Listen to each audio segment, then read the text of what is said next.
Hello everyone, my name is Uthris and welcome back to Scrap Mechanic. Last episode we built this. This is our kind of off-road dune buggy with trailer and ATV, and it can be hauled around. And in between episodes I went ahead and reworked the hitch and got that working to a fairly good degree, and so I'm going to show that off before we get into today's build. Today what I want to try and build is something that will help me construct kind of larger things, because right now there's no flying like in most creative games. You actually have to get up there, and as you can see, we can actually use, if I don't fall off like a noob, the basic lift to climb a decent height. This is its max height, and you can use that to kind of get on top of walls and things of that nature, but it's not quite tall enough for, you know, multi-story buildings and things that are just much larger. And so today I want to end up building a scissor lift to help us reach kind of twice the height of the normal lift. So that'll be something cool that we're going to be building today, and I'll be talking about the bearings a bit later and how to set that up and connecting them together. Let's go ahead and show you guys the kind of upgraded trailer and hitch system here. Oh, I actually need to lower the back of the trailer to load our ATV. And it loads fairly smoothly. I kind of have to wiggle it up here sometimes as it kind of gets hung up. Come on, there we go. So the ATV fits just fine. And you can close and lower the back door. And you'll notice we have kind of standing legs. This will help keep the vehicle level if we are on slightly uneven terrain. And we will go ahead and back the 4x4 kind of dune buggy here. Now this kind of, and press 1, that'll release our back hitch and from hiding underneath the frame. And you can see it's nice and higher. I raised it up a whole block or so, and so it actually connects up to the pin of the trailer. But also, I went ahead and did something a little bit extra. So if I press this button, what it's going to do is it's going to lock these and then swing out an arm and actually fully lock the trailer. And now I can essentially drive like normal, and this thing won't become disconnected. It's just a nice kind of chain link, almost locking mechanism, and so I can kind of cruise around the desert and not really worry about anything. Now of course if I hit a bump too much, the ATV might end up flying out of the trailer, but that's kind of a rare occurrence in itself. So yeah, no, it works great. It works great, much better than last time. I don't lose it. And then, you know, when I'm finished and I'm at my location, I can unhook it. It'll lower the legs. And then I can stow the hitch. And it's just that simple. It's a couple button presses to unhook and hook up the trailer and the dune buggy. So that's pretty cool. But I'm going to go ahead and get started on our next build, which is going to be this kind of scissor lift. Let's find a flat spot of terrain. I'm kind of building away from everything as lag and FPS issues are concerned if we build around a whole lot of other objects. So the scissor lift, I'm thinking, you know, it would be best if it was a two-seater. And so let's go ahead and get that kind of formed. Again, I'm going to be blocking in the basic design, as in my opinion that's generally the best way to build. You know, you want to block in your shapes and then carve out some more advanced shapes once you're ready for it. So we are going to do something relatively similar to the trailer or the dune buggy here. And in fact, let's go ahead and grab this so I can actually place the other seat. This way you can have a driver and a person actually use the scissor lift at once, if that's the way you want to go about it.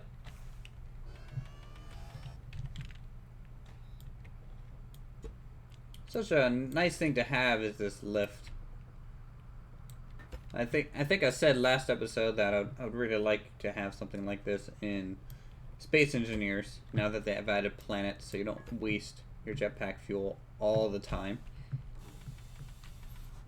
Okay, so that is the seating.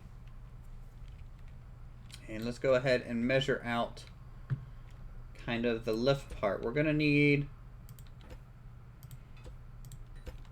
this space here for maybe our engines and things. Or maybe I can put the engines up front. So let's actually do that.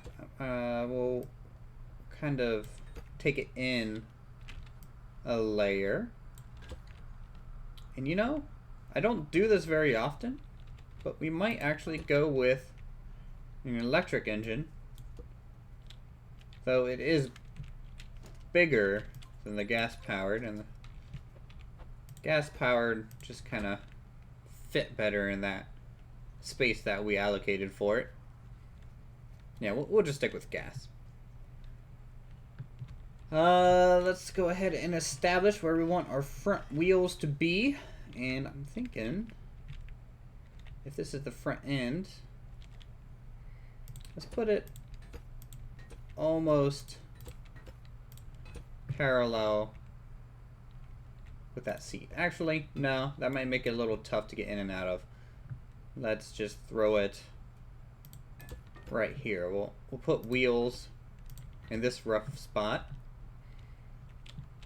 And then we can measure out kind of the spine of the forklift itself, because it's going to take up a decent amount of room here.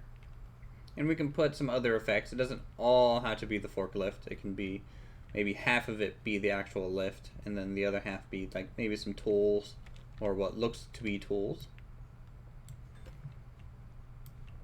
And of course, we need a back set of wheels or something to mark this out. Let's go with double wheels probably, as the back's going to get rather heavy with the forklift kind of, not forklift. Have I been saying forklift this whole time? Scissor lift. Scissor lift. You know, it's going to be bulky, kind of weighing the back end down a little bit. So at this point, let's decide, I guess the bed of our truck will be made out of wood.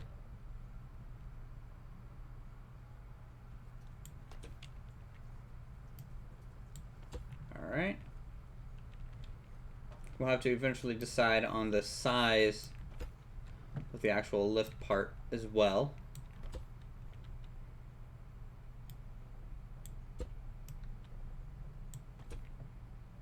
And if I got rid of that, it would fall off, so let's do that. There we go.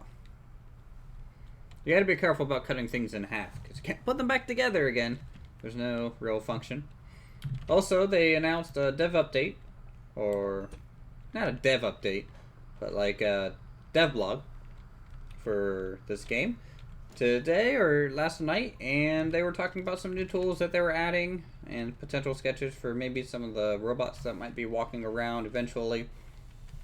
And they were talking about adding in a paint tool, which I'm super excited for, as being able to color your things so everything's not always orange. You know, it'd be nice. I mean, I like the orange on these because everything's matching, it looks nice. But what if I wanted a blue variant or a red variant? You know, you can add some more flair for sure. I'm getting sidetracked here. Alright. So, let's think about the scissor lift real quick. It's going to need to take up 2 squares, because a scissor here and a scissor here will basically do it for us. Alright.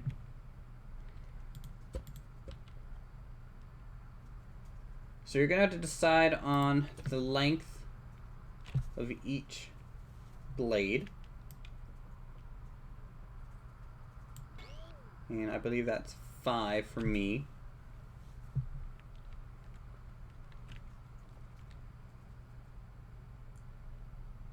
So let's decide. Let's get rid of this, actually. Because it needs to be set up in a way that it can collapse down fully. That would be the best.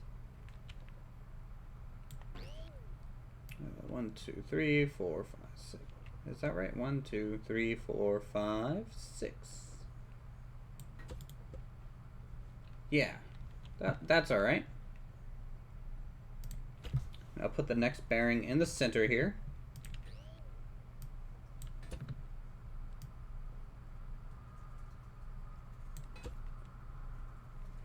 And so this will raise up the main arm, and then we'll kind of do a cross. It's gonna take some effort for sure to try and program this. And the way you program bearings is using this control block here. You need a wire tool, and then of course a button to kind of test everything out.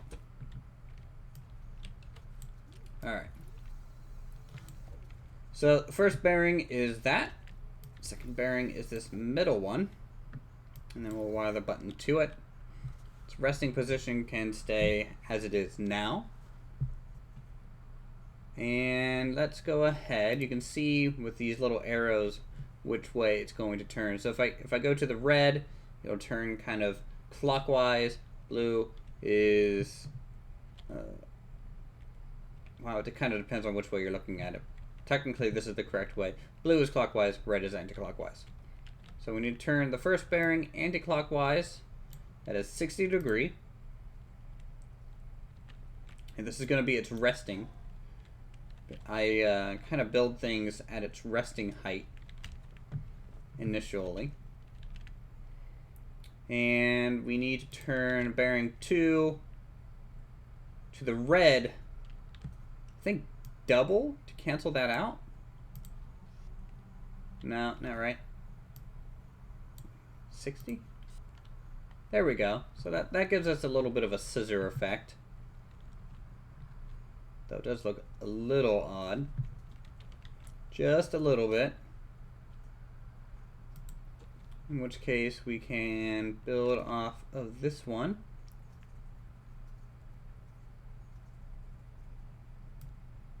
Let's see, it's 5, right? 1, 2, 3, 4, 5. And as you can see, if the bearing is not hooked up to anything, it's technically a free spinning bearing, but as soon as you hook it up with the control block, it kind of snaps back. So what happens if I turn this to red 60 as well? Nope, it might need to be blue 60. There we go. It's a bit of a scissor.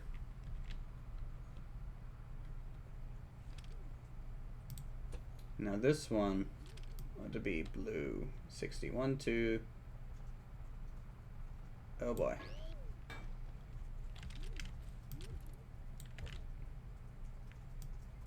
Red 60 there. Or not again. Wow, that's a lot of blues. It's a little weird.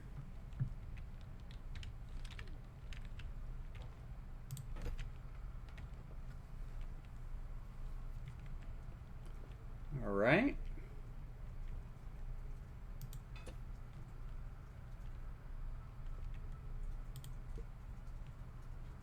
And let's try to collapse this down. So to collapse it down, of course, I want to tell it to basically move the opposite direction. I'm only going to go 30, as I know things are probably going to hit. So when I hit this switch, what it's going to do, it's going to trigger everything after this line break. This line break is kind of dictating the off position, and then everything afterwards is the on position in the order of the movement it's going to do. So I could do 30 and 30, so it'll move 30 and do all this stuff. And then after all these are finished, it'll move 30 again. So that's essentially how to think. It's basically an order of movement. So let's toggle this and watch it completely fall apart. A little weird. Didn't expect that. Let's bring out our wires again. That needs to go to the blue. 2 needs to go to the blue. Another 30. Wow. Yeah. That's weird.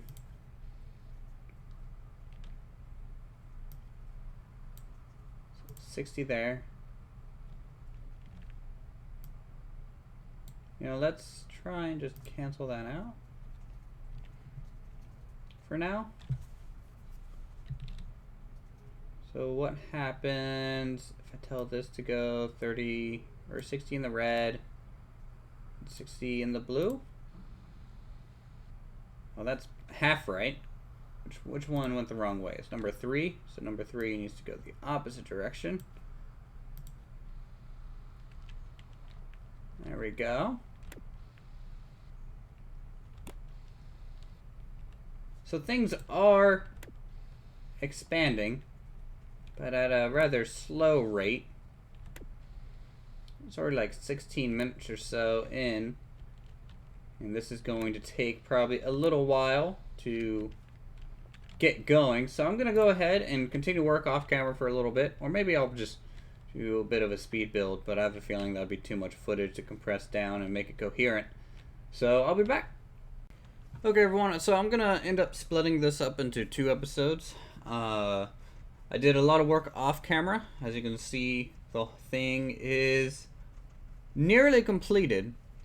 Part 2, what we're going to do is work on the front end, as I've been working on the chassis, getting the wheels to work, getting the thing to drive, and then we'll move some internals around. And next episode, basically what I'm going to do is show you guys kind of how to make things look good, in my opinion, in Scrap Mechanic, and how you can use different blocks for different things and different effects. But I will show you kind of what we do have right now, just kind of finish out the episode. So we have a 6-wheeled vehicle, and we have a scissor lift in the back, and plenty of orange and caution kind of blocks, basically because it's a utility vehicle. That's the theme that we want to have for this type of item, and it is a large one. I was kind of torn whether or not to just kind of make a standard kind of scissor lift and have, you know, just the wheels underneath the actual lift part, like a real one. But this one, it's a little bit more maybe reminiscent of something you would see on an airport, like a baggage kind of carrier thing, just minus the belt. It's actually just a standard lift at that point. But it does look cool. It looks pretty industrial, and I can show you guys how it works at this point. So what we have is a little bit of a back step here that you had to climb up onto. And now you're on the large lift. There is a button here, and when you press it, essentially the lift goes up. You have to be careful when standing on it, as it shaking will kind of cause your character to slide around a little bit, just due to kind of game physics. And you can see we're fairly high off the ground at this point. If I come down here and put down the standard lift, just to show you guys how much higher this goes. The simulation speed, by the way, is definitely slow. It's about 25-30% higher using this vehicle than the standard lift, and it looks cooler. It's more mobile. You can drive it around, and you know, it's a more of a permanent solution to a problem than just plopping this thing down every time you need it. So I will run over quickly how this thing works. You can see all the bearings in the lift itself. Now, only one of this kind of crisscross pattern here is actually fully connected to the top. And that's just because, unlike Space Engineers, you can't combine 2 separate objects again by using like merge blocks or anything. We don't have anything like that. So the other crisscross is actually kind of just a support. It's leaning against part of the bottom here. It's actually this right column. And this provides counter leverage to keep the thing straight. Because if it was just one, how heavy this is, it would start to bow and weave and just no longer go up and down in the correct pattern. All the bearings, of course, are just set to increments, and it kind of steps its way up. If we look at our control block, which is actually right here, you can see we have 9 total bearings. This top one is kind of counteracting the torque of the other ones to keep the top of it level as it goes up and down. That's something I had to play with for a while. But you can see everything, it's passively sitting at 30 degrees, and then when it retracts, it goes to 105. Some of them are a little different than others, just because of how the bearing was laid. And that's about it. It's pretty straightforward. It took a while to get everything working, and then taking part of it apart to put in some detail and making sure the whole thing doesn't fall apart in doing so. It's kind of a careful surgery procedure you have to do. Now, when the lift is vertical, you don't have to worry about it, as you can get in the main seat and lower it back down in case you leave it up there. And it looks cool. I like the way it's turning out so far. And yeah, so I'm going to go ahead and end the episode here. Thank you guys so much for watching as always. If you guys enjoyed the episode, feel free to subscribe to my channel for more creative goodness. Go ahead and hit that like button. Leave a comment down below on what you guys think so far, what you would like me to add maybe in the details. And I'll see you guys in the next episode.